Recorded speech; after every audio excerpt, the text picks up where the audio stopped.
मर गया यार। भाई पानी मत जाओ, पानी स्टार्ट करेगा वो।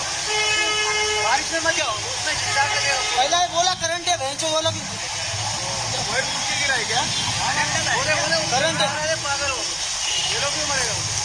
मित्रांनो, नवी मुंबईत जे घडलंय ते ऐकून तुमचं डोकं हलेल। रस्त्यावर पावसाचं पाणी साठतंय, त्यात विजेचा करंट उतरतो आणि दोन निष्पाप मुलींना तो शॉक लागतो। त्या तिथे मरता मरता वाचल्या। ही बातमी वाचून डोक्यात शून्य होतं। सुदैवाने त्या मुली जिवंत आहेत, पण जर त्या मुलींचं काही बरं वाईट झालं असतं तर काय झालं असतं? सरकारी यंत्रणांनी काय केलं असतं? फक्त शोक व्यक्त केला असता आणि पंचनामा केला असता। मूळ प्रश्न हा आहे, ही चूक नक्की कोणाची? हा अपघात नव्हता, हा भ्रष्टाचार आणि निष्काळजीपणाचा ढळढळीत पुरावा आहे। प्रशासनाला ठाऊक नसतं का की पावसाळ्यात पाणी साठतंय, विजेचे खांब धोकादायक होतात, पण त्यांना काय फरक पडतोय? प्रत्येक सरकारी कामात भ्रष्टाचार पाचवीलाच पुजलेला आहे। रस्ते दुरुस्ती असो, वीज व्यवस्था असो किंवा मॅनहोल्स, टेंडर निघतात, कोटीचे फंड्स पास होतात आणि मध्येच निम्मा पैसा गायब होतो। जो पैसा लोकांच्या सुरक्षेसाठी वापरायचा आहे तो यांच्या खिशात जातोय। सकाळच्या या व्यंगचित्रात यमराज म्हणतायत ते अक्षरशः खरं आहे। हा खूनच आहे आणि आपल्या भ्रष्ट व्यवस्थेने हा केलाय। आपण प्रामाणिकपणे टॅक्स भरतोय, पण बदल्यात आपल्याला मृत्यूचा सापळा मिळतोय। सामान्य माणसाच्या जीवाबरोबर हा खेळ कधी थांबणार आहे? सामान्य माणूस म्हणून आपली किंमत शून्य आहे का? की आपण फक्त निवडणुकांमध्ये मतदान करण्यासाठी आणि टॅक्स भरण्यासाठी आहोत?